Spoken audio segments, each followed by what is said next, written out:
გამარჯობა მეგობრებო, დღეს მინდა ერთად ჩაუღრმავდეთ ისტორიის ერთ-ერთ ძალიან საინტერესო თავსატეხეს.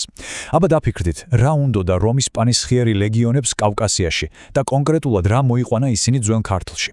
მოდით დავიწყოთ და გავერკვეთ. ხო, მართლა, როგორ მოხდა რომ რომის არმია, რომელიც მთელ ხმელთაშუა ზღვას აკონტროლებდა, უცხებ აღმოჩნდა კავკასიის მთებში, სახლიდან 1000-ობით კილომეტრის დაშორებით.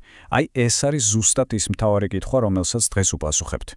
კარგი, ამ ყველაფერში რომ გავერკვეთ, მოდით ჯერ ცოტა შორიდან დავიწყოთ და დიდ სურათს შევხედოთ. ჩვენი ამბავი იწყება რომის რესპუბლიკის ფაქტობრივად შეუჩერებელი ექსპანსიით აღმოსავლეთისკენ. წარმოიდგინეთ რომი როგორც გიგანტური მუდმივად მზარდი ორგანიზმი, რომელსაც სულ ახალი ტერიტორიები და რესურსები ჭირდება. მაგრამ რა თქმა უნდა, ეს გზა სულაც არ იყო ყვავილებით მოფენილი. რომის წინსვლას აღმოსავლეთში ძალიან სერიოზული მოწინააღმდეგე დახვდა პონტოს სამეფო.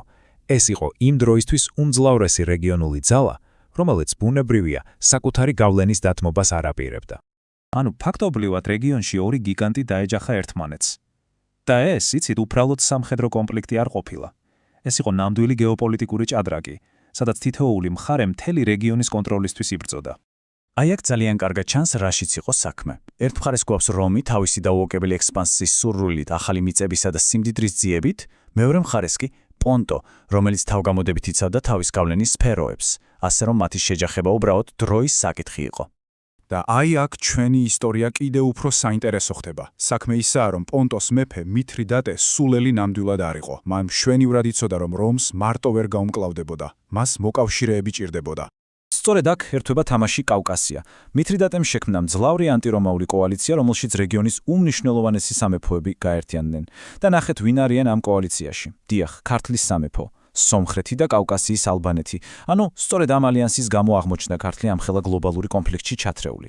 რომს, რა თქმა უნდა, მობეზრდა ეს გაუთავებელი ომები. ამიტომ გადაწყვიტეს, რომ ამ საქმისთვის ერთხელ და სამუდამოდ წერტილი უნდა დაესვათ. და ამ მისიისთვის ვინ გააგზავნეს თუ არა თავისი დროის საუკეთესო სარდალი, გნეუს პომპეუს მაგნუსი, ანუ პომპეუს დიდი. პომპეუსს ჰქონდა ძალიან მკაფიო დავალება, მისი მიზანი არ იყო უბრალოდ კიდევ ერთი ბრძოლის მოგება. არა, მას უნდა დაემთავრებინა ეს ომი და მთელი აღმოსავლეთი რომის რკინის კონტროლის ქვეშ მოექცია. სამუდამოდ. ხო და ნელ-ნელა მივადეთით ჩვენი თავსატეხის მთავარ ნაწილს. რატომ მაინც და მაინც ქართული? რა სტრატეგიული აუცილებლობა იდგა იმის უკან, რომ რომის ლეგიონებს კავკასიის მთები გადმოელახათ?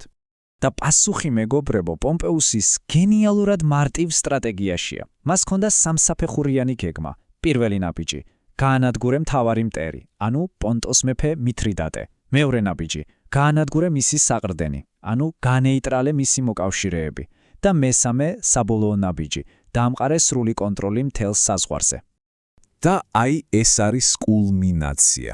ლაშქრობა ქართლში არ ყოფილა რაღაც ცალკეული დამოუკიდებელი ომი. არა, ეს იყო იმ დიდი გეგმის მეორე უმნიშვნელოვანესი ნაწილი. ხომ ხვდებით? იმისთვის რომ პონტოს საბოლოოდ დაემარცხებინათ, რომაელებს უნდა მოეშალათ მისი მოკავშირეთა ქსელი.